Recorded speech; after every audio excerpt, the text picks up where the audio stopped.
Captain Dean Show. Welcome back to another episode of the Captain Dean Show. On this episode, we're going to go back in the time machine.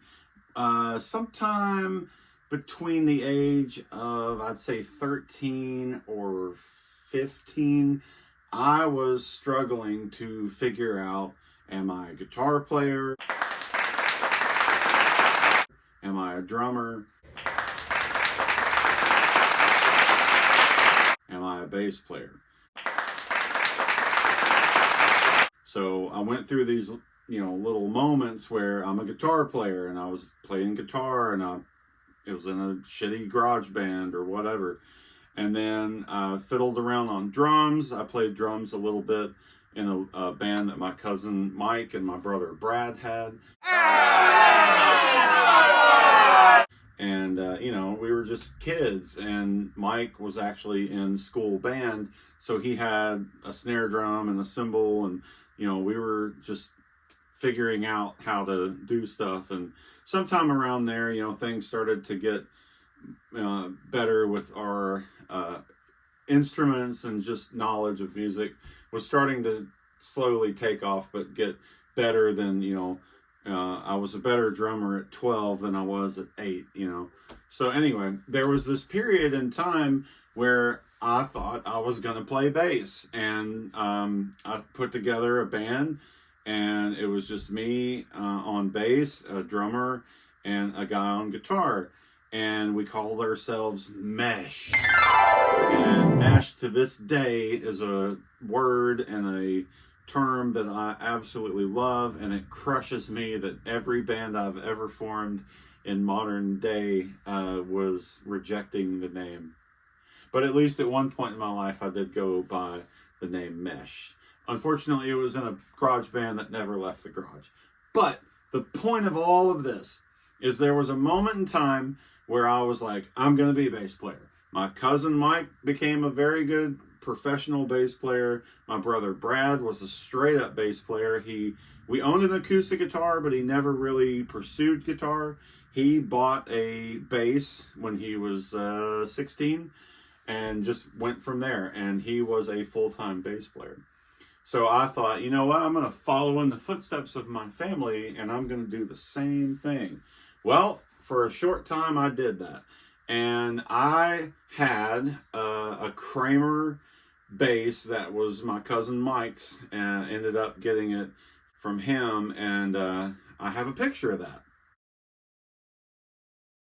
Unfortunately, this other bass that I'm about to talk about, I don't have a photo of. I know there were photos taken, and I have searched everything in my home for it, but I cannot find it to save my life. But around that time, somewhere between 1989, 1990, I acquired a Corty P bass from a dear friend of ours, Adam Trent. And it was exactly like this one. So, this is a Corty P bass. It's the only Corty I own. If I'm not mistaken, this one could be from 1990, but I might be wrong. I don't know how to read their serial numbers. So anyway, this is exactly like that bass that I had. And I loved it because it was a black body with a maple neck. The neck is exactly the same on this one that was on that bass. But the body was black. And the pickguard, of course, was white, because every bass I come across for cheap, even back then, had a white and black theme. But I took the pickguard off of that. I covered it in that silver shielding tape, and it looked awesome. And I cut out the word Mesh, and I had it taped right here on the bass. And I loved that bass, and for some stupid reason, I traded it to somebody when I became a full-time drummer at the age of 15. A buddy of mine was playing drums, and he had a drum kit with, everything. It was the drums, the hardware, the cymbals, the whole kit. And at the time, I had that Cort bass, I had that Kramer bass, and I had a bass amp, and we traded even for that. And so I kick myself a lot for all of that, especially now that I'm a full-time bass player again. So, the story about this bass. This bass was sitting in a local pawn shop in Bowling Green for a long time, and I mean years, because I, for my day job, am a delivery driver. And some days when you're really bored, you're caught up on your work, and you're kind of waiting for the next thing to come along, or you have a lunch break, or just you're on that side of town and you're like, I got 5 minutes. I'm going to pop in here and see what they got. One day I walked into that pawn shop and I saw this bass. It was sitting on one of those, like a taller stand where you can hang 4 guitars on the bottom and, 3 or 4 on the top. And it was in the window. And so this thing was getting just beat up from sunlight in this window. And I noticed that the neck was bowed really bad.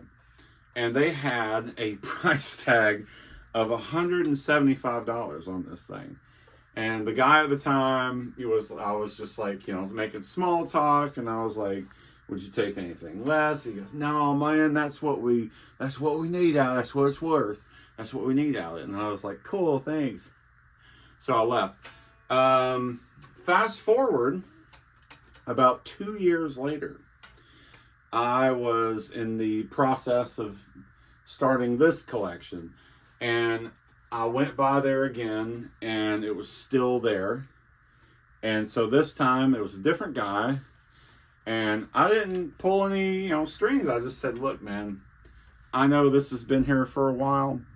I'll give you, I think it was $100. I'll give you $100, whatever. And he was like, done. And so I got it for that. And anyway, I brought it home. It was in really good shape. The neck was pretty bowed, so I had to straighten that out pretty good. I had to crank it like a crank and a half or something like that. But it's solid. It was clean. And so the original pickguard was white. It was really warped and faded from the sunlight damage that it had. So I ended up, when I bought this, I immediately got on eBay or Amazon, and I ordered this. And so I was like, oh, that's cool. It'll look like Twin Peaks or something. And so I had this pickguard on here originally. And some people would say, oh, it looks like Steve Harris. Or some people would say, you're in a ska band. And you are incorrect. I just thought it looked cool. Unfortunately, this doesn't fit proper. There was a pretty gaping hole down here where the input jack was. It's just a little too thin on the bottom portion. So after a while of having this on there, I finally took it off, and the Silver Sparkle one went on. Now the Silver Sparkle pickguard I've had for a while. It was originally on the Fender Electron green bass for a while, but I put the original back on there because I thought that's why I wanted to buy it in the first place, so I put it back on there. So I did some experimenting one day. I think it was a snow day. We were snowed in, and so I went through every one of my basses and checked all the pots and rewired things and changed out pickups. I did a lot of work, and this one got on the bench that day, and I decided to change the pickguard out to this. Actually, my good friend Alan Corona sent me this, and I tried that also, and I just wasn't real thrilled with the look. It's a beautiful pearl pickguard, but it's very aged, so it's very yellow, and it just didn't really go well with the red. So the sole purpose of buying this bass, one, because it was cheap, but two, I love the brightness of the red, and it was the Cort, and it reminded me of that bass that I had. And I don't know, I probably had it for a year or two, and I really hate the fact that I don't have any photographs of that picture or that bass. Any pictures that I can find, Maybe my brother has some. I really don't know. But anyway, I bought this because of that nostalgia purpose. So, not more, just a babbling story to get to, but this is my court bass. This court bass from 1990 in a bright red. The original pickguard was pretty aged and warped, so it had to come off. And after using the black and white checker pattern for a while, I switched it to the silver sparkle. And I love the way this looks and upgraded the pickups about 6 months ago. These are stock Squire P-bass pickups that are now loaded in here. The neck to me feels like a P-bass neck. It's a little bit thicker on the back end, so it's got some heavy weight to it. And the body is actually pretty heavy on this bass. It weighs about 8 pounds. The pickups that were originally in this thing sounded like absolute trash. So I changed them out and now it's stage ready, and I've actually played it live one time since then. If you or anyone you know comes across a cheap bass guitar in a pawn shop like this one, give me a shout. I may not have the original bass from that era in my life, but I do have the original cassette cover of the band Mesh. This was me on bass and vocals, Robert Basham on guitar, and Scott Fortune on drums. It lasted for about 3 months. I don't have the cassette tape, and I don't remember any of the songs, but somehow a friend of mine found this and gave it back to me. So there is my 1990 Cort P-bass. Upgraded pickups, upgraded pickguard, and complete nostalgia for the bass that I had in 1990 that I no longer have. This is the original pickguard that was on that bass.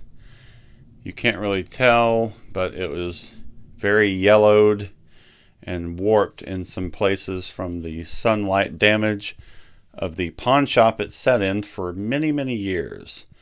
Into the pickguard pile. This is the pickguard I ordered to replace the original, and as much as I liked it at first, after a while, I wasn't happy with the fact that it didn't fit properly, and everyone kept saying I was in a ska band, so into the pickguard pile.